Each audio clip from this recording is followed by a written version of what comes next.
I didn't plan on staying at the nursing home for 3 days. When my sister collapsed during breakfast and the staff called me, I thought it would be a quick visit, sign a few papers, talk to her doctor, maybe stay the night. But complications kept piling up.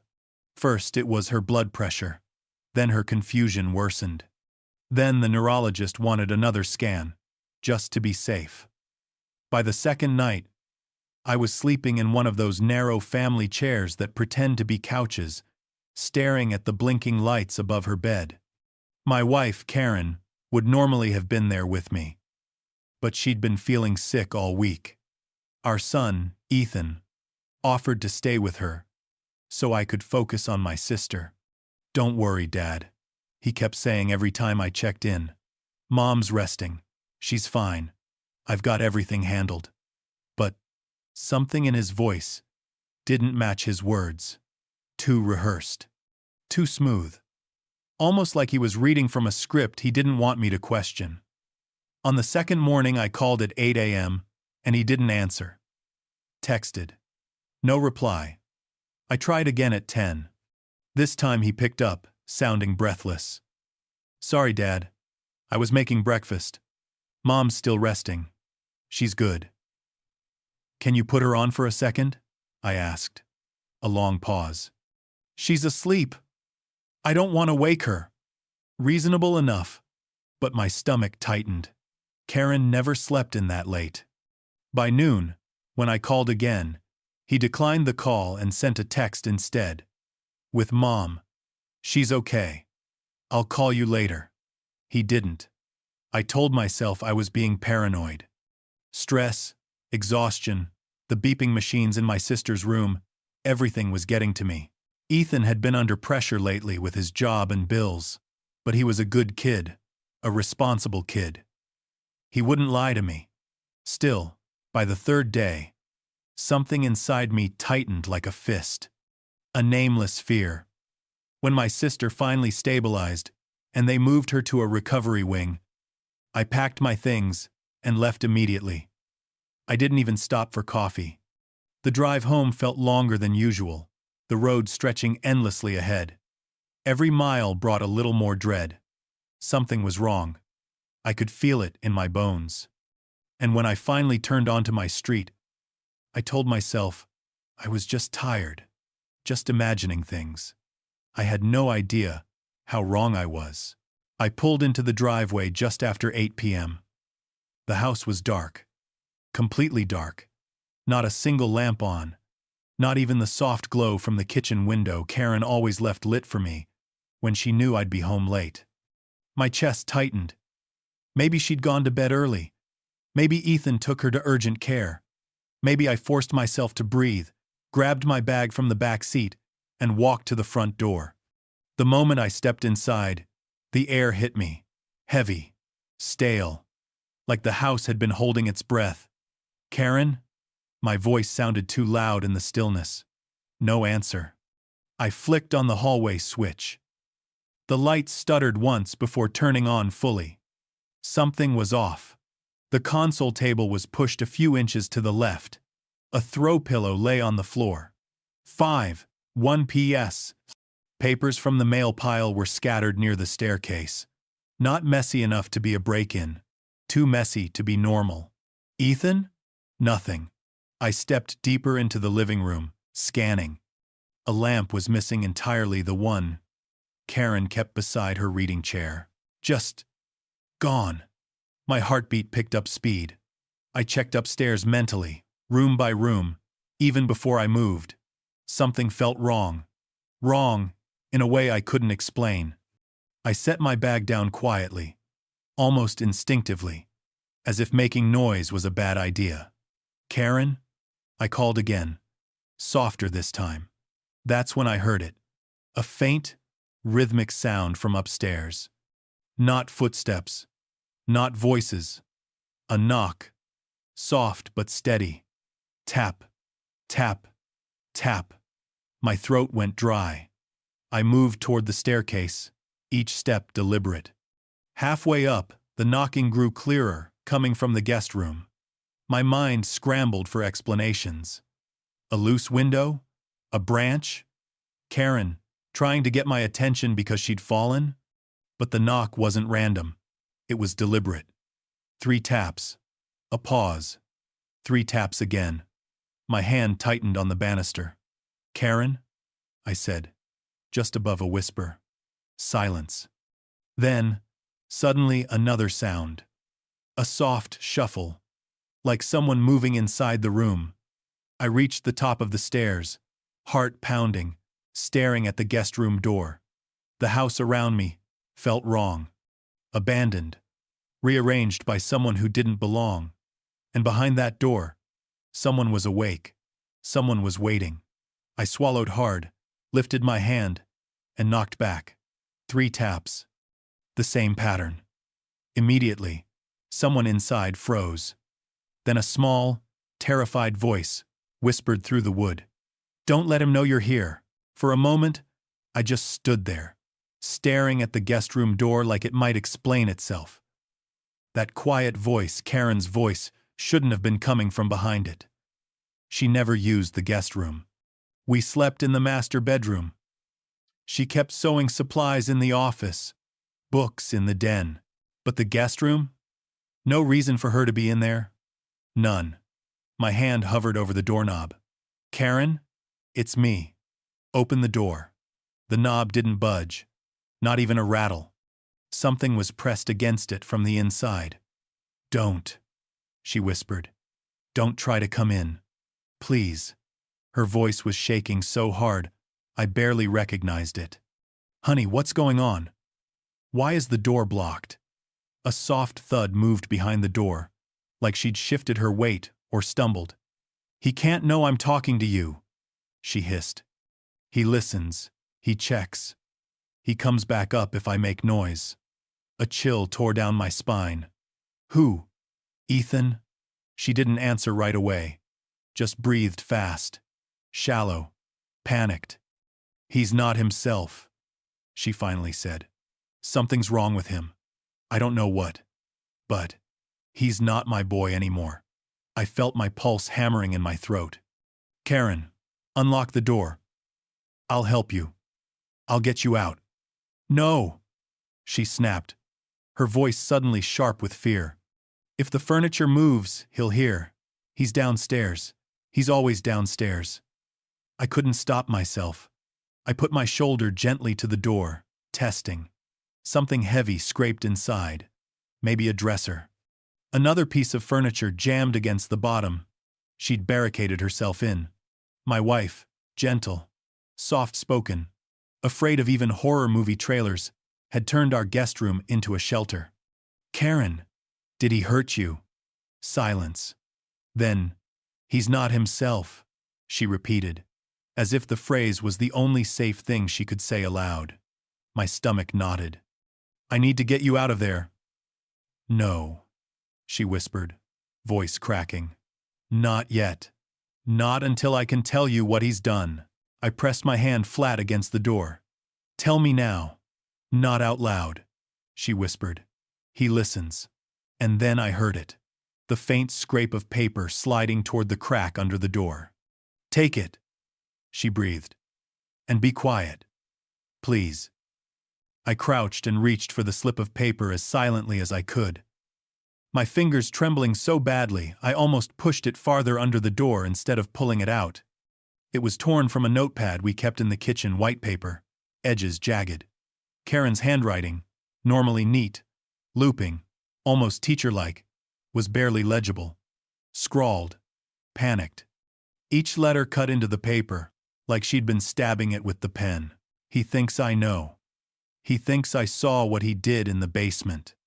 My vision blurred for a second. I read it again. And again. My brain refused to accept it. Saw what he did? In the basement? What could Ethan possibly have done?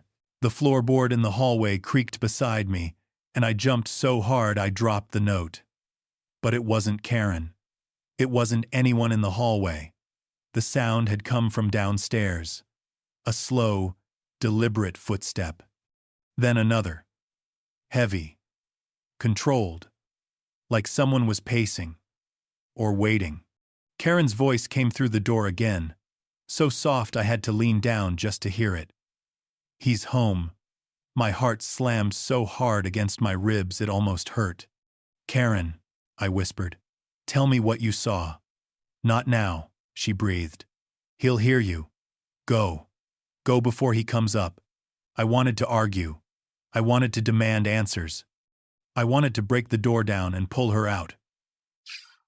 But the heaviness of those footsteps downstairs froze me in place. Ethan wasn't a big kid. He'd never moved like that. Slow. Purposeful. Like he wanted someone to hear him. Like he wanted me to know he was back. And suddenly, a horrible realization sank into me. He wasn't calling out for me. He wasn't asking who was home. He already knew. Somehow, he already knew I was here. Dad. His voice floated up the staircase, calm, almost casual. Is that you? Karen. Sucked in a trembling breath on the other side of the door. I pressed my palm against the wood one last time. I'll come back, I whispered.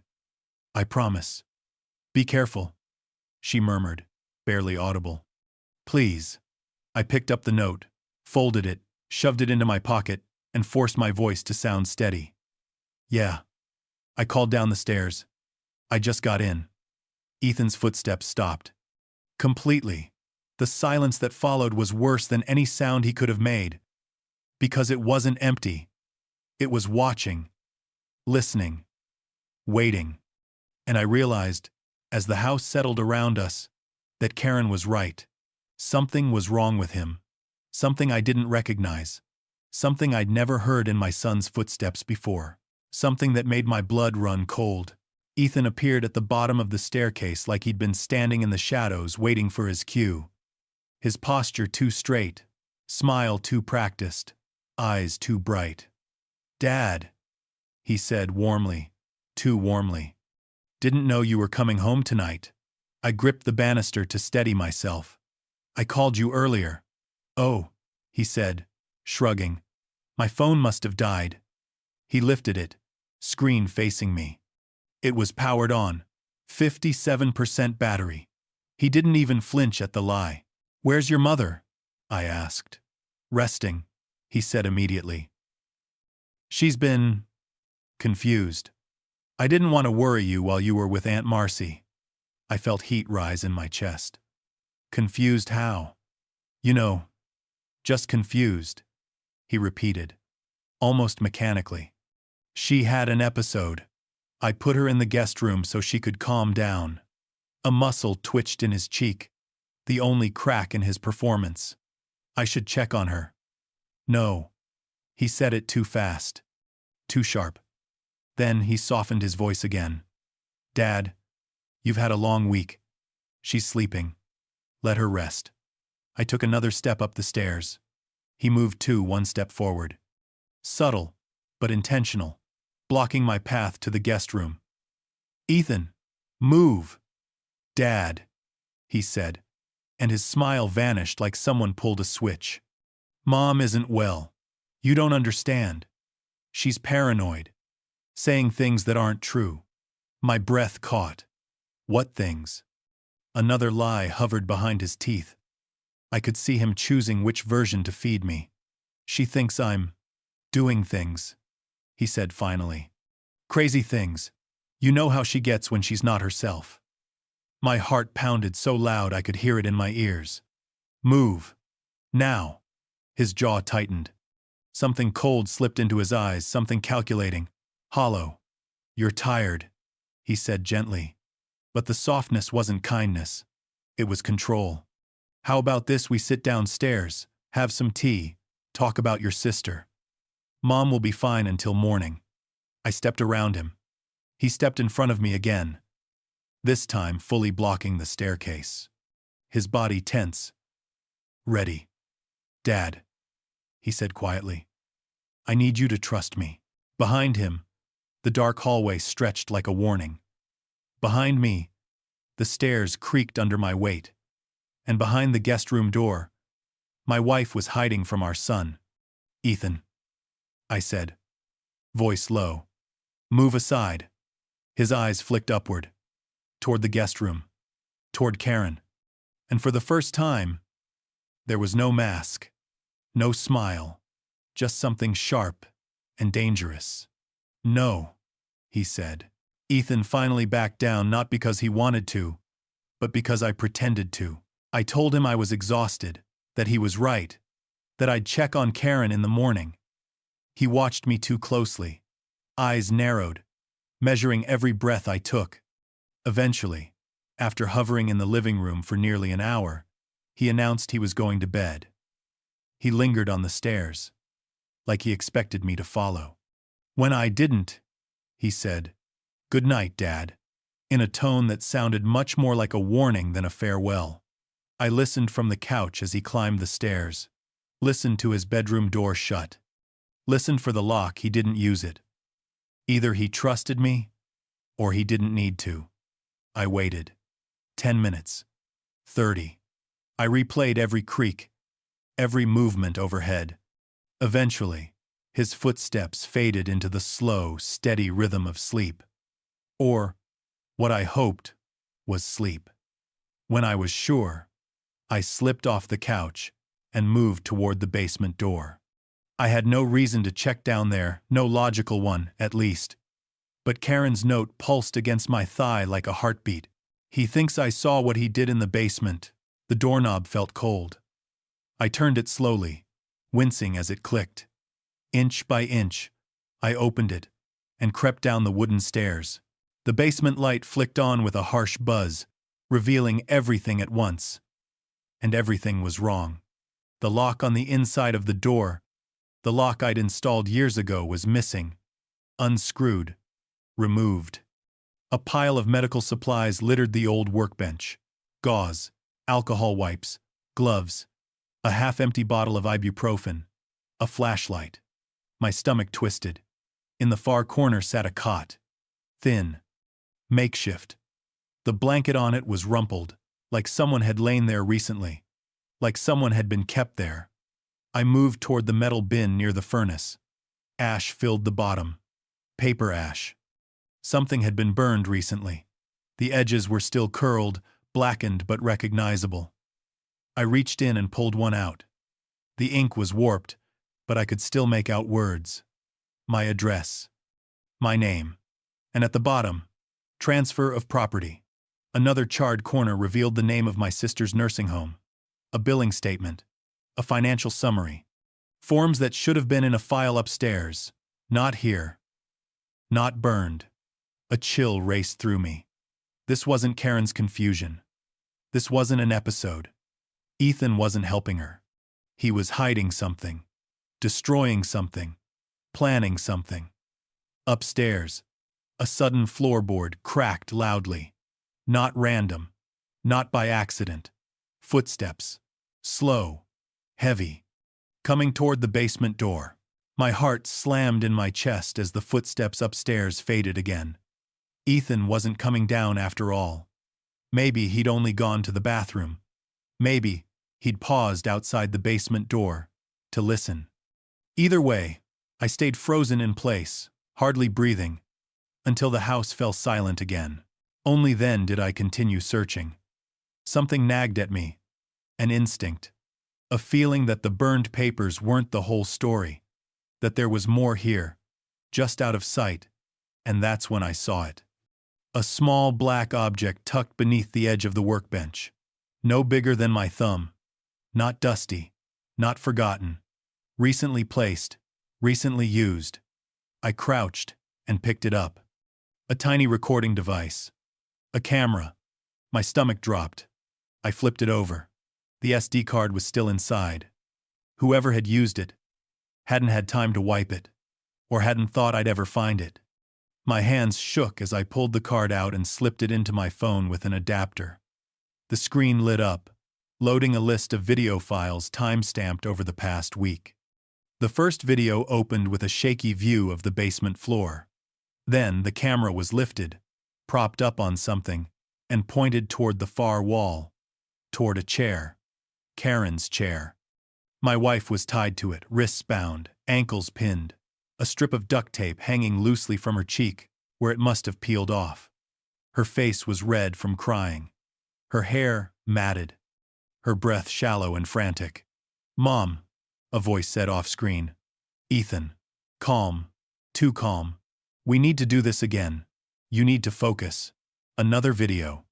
Ethan pacing in front of her, holding her phone, waving papers. "Just give me the passwords." "It's not a big deal. Dad will never know."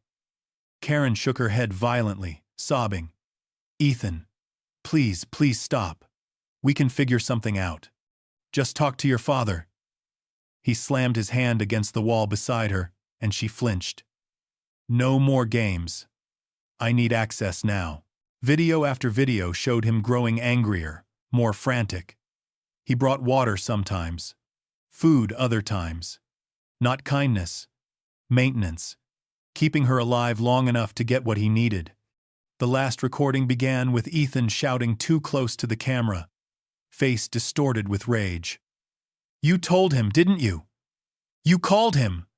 Karen twisted against the ropes, screaming his name. The camera toppled sideways, hitting the ground hard. The final frame showed her, tipping the chair, hitting the floor, scrambling, crawling toward the stairs. The recording cut out. My vision tunneled. My wife hadn't hidden herself in the guest room out of confusion. She'd escaped. She'd survived.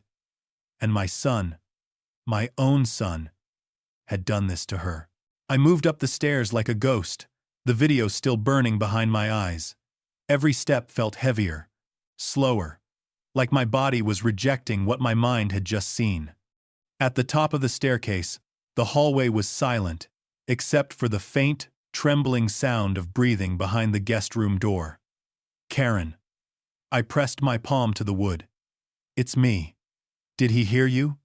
She whispered immediately, voice strained with fear. "No," I said quietly. "Karen, I know." For a moment, she didn't respond. Then, a soft, broken sob shook through the door. "I'm sorry," she whispered. "I didn't know what else to do. Tell me what happened." Silence stretched long enough that I thought she might refuse. Then, in a voice thin as paper, she began.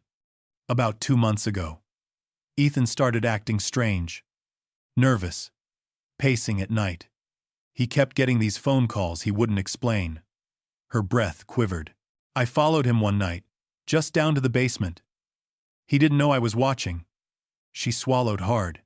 "He was on the phone with someone, begging them for more time, saying he almost had the money, saying he'd get access soon." My skin prickled. "Access to what?" "Everything," she whispered. "Our accounts, your retirement, the house, and," her voice broke, "your sister's care fund." My knees nearly gave out. "He used your laptop," she continued. "Your papers. He tried forging your signature. I caught him with the documents spread across the table. When I confronted him, he panicked." "Panicked?" I repeated, hollow. "He tied me up," she said, barely audible. "He kept saying he didn't mean to, that he just needed time, that once he fixed things, he'd let me go." I felt nauseous. "Karen, why didn't you call me?" "I tried," she whispered. "He took my phone, broke the landline, and the people he owes money to, they came to the house. Twice." A beat of silence. "He told them you were wealthy, that he could pay them soon." Rage flooded through me so fast, I had to steady myself against the wall. "And when I escaped," she continued shakily, "I hid here because it was the only room with a lock he couldn't break.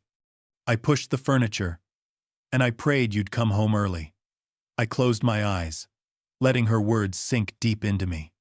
Gambling, debt, fraud, forgery, imprisonment. Our son, our only son. "He didn't just panic," I said quietly. "He planned this." Karen's breath hitched. "I know," she whispered.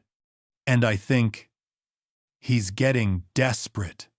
Downstairs, a floorboard creaked. Slowly, Intentionally. He wasn't asleep anymore. The floorboard creaked again, louder this time. Closer. Then Ethan's voice, sharp and electric with rage. "I knew you were talking to her." Karen gasped behind the door. I stepped back, just as Ethan exploded up the staircase, taking the steps two at a time. His face was contorted, sweat on his forehead, pupils blown wide, breathing ragged like he'd been running or panicking or both. "What did she tell you?" he snarled, pointing at me with a shaking finger. "Ethan," I said carefully, "you need to calm down." "No!" He slammed his fist into the wall so hard the family photos shook. "You weren't supposed to come home yet. I had this under control." Karen whimpered behind the door. Ethan snapped toward it like an animal hearing prey. "Open it!"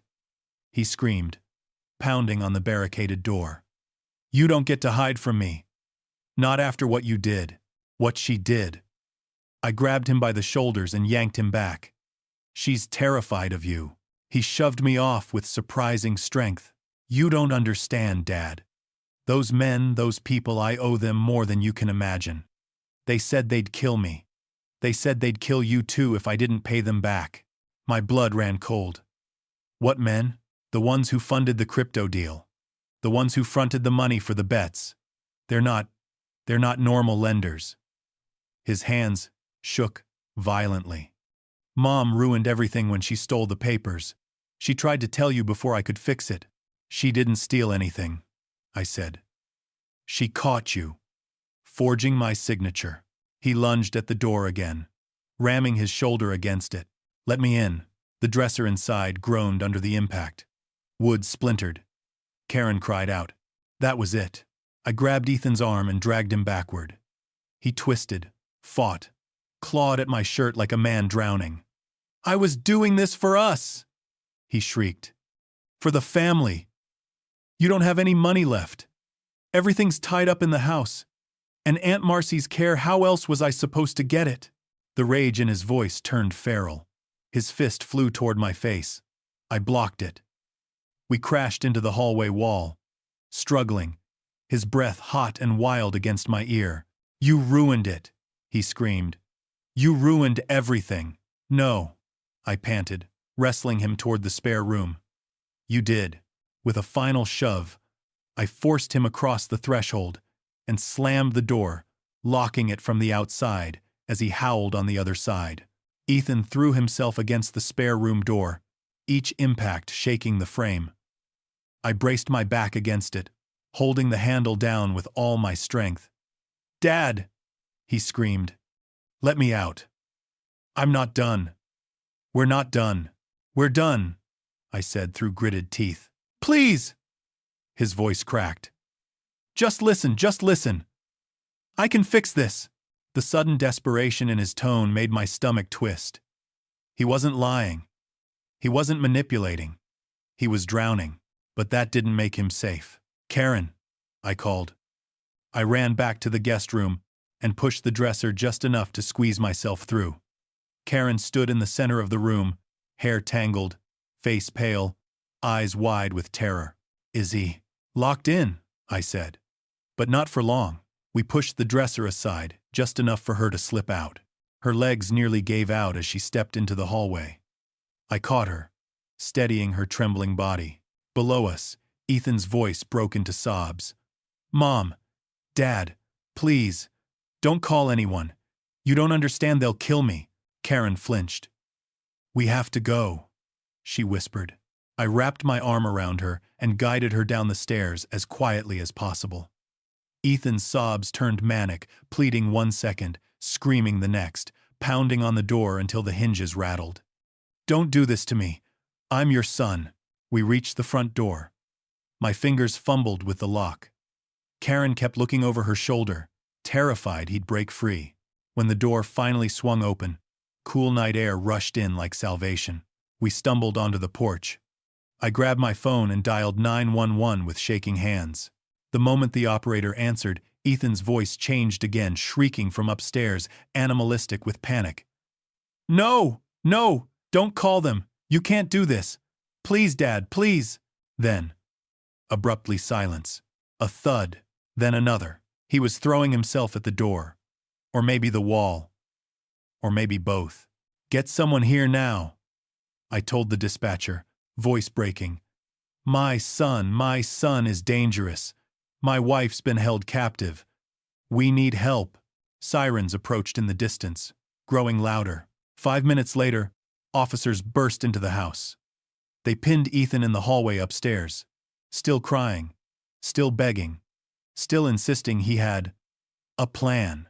They dragged him out in cuffs as he sobbed, "I was trying to save us." Karen leaned into me, shaking uncontrollably. And I realized in that moment, we hadn't just lost our son tonight. We'd lost the version of him we thought we knew. The days that followed blurred together police interviews, hospital halls, paperwork, questions I didn't know how to answer. Karen was kept overnight for observation. Bruising on her wrists. Dehydration. Stress-induced tremors.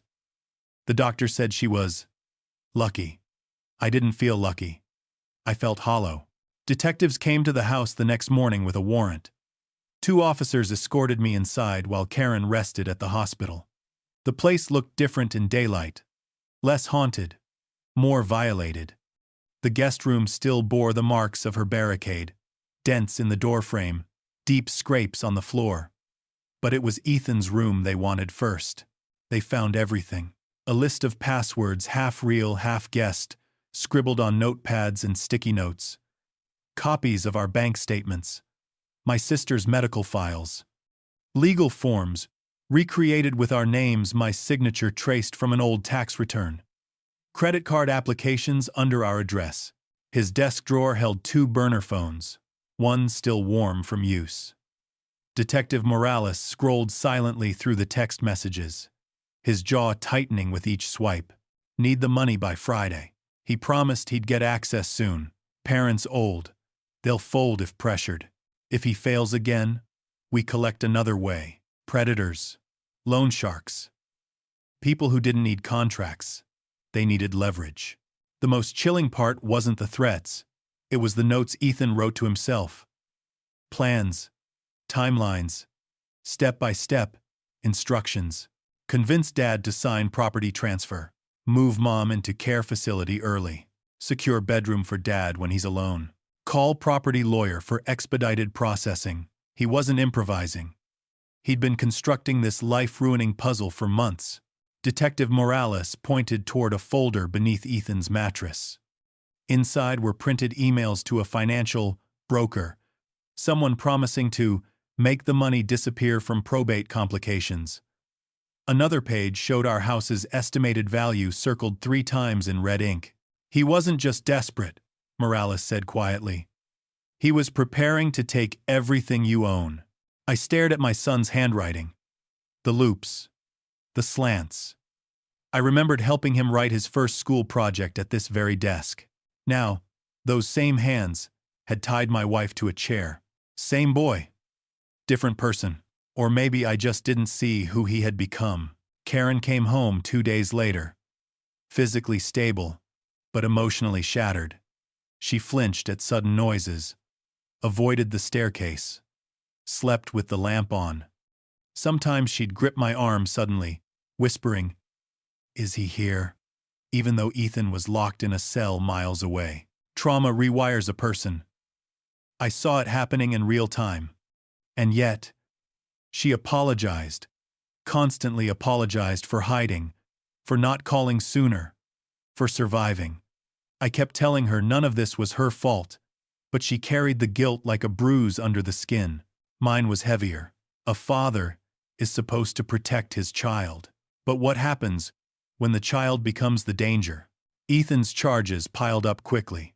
Unlawful confinement, fraud, over $5,000, identity theft, forgery, elder, financial exploitation, attempted property theft. During the hearings, he looked small, smaller than I'd ever seen him, his hair unkempt, his hands trembling. When he spoke, his voice cracked between anger and despair. "I was trying to fix things," he told the judge. "I was drowning. I needed help. They threatened me. You don't understand the pressure I was under." I believed he was drowning. I also believed he'd been willing to pull us all under with him. The judge didn't mince words. The evidence was overwhelming. The planning meticulous. The danger undeniable. Ethan's tears didn't erase the videos of Karen tied to the chair. They didn't erase the forged signatures, the burner phones, the notes about sending us away. He was sentenced to several years. He cried when they led him out of the courtroom, calling for me, "Dad! Dad! Please!" And something inside me broke in a way I can't describe. I didn't answer. I couldn't. Because the boy I raised was gone, and the person he became almost destroyed the three most vulnerable members of our family, Karen, my sister, and me. Now every morning, I make Karen tea. I help her sit by the window. I visit my sister twice a week. I handle all the finances myself. Slowly, painfully, our home is becoming safe again. But some nights, when the house is quiet and Karen is asleep, I walk past Ethan's room and pause in the doorway. I think about the child he was, the man he became, and I understand a truth I never wanted to learn. The deepest betrayal doesn't come from strangers. It comes from the people we once trusted with our hearts. And I will spend the rest of my life protecting the people he almost destroyed. This story was intense. But this story on the right-hand side is even more insane.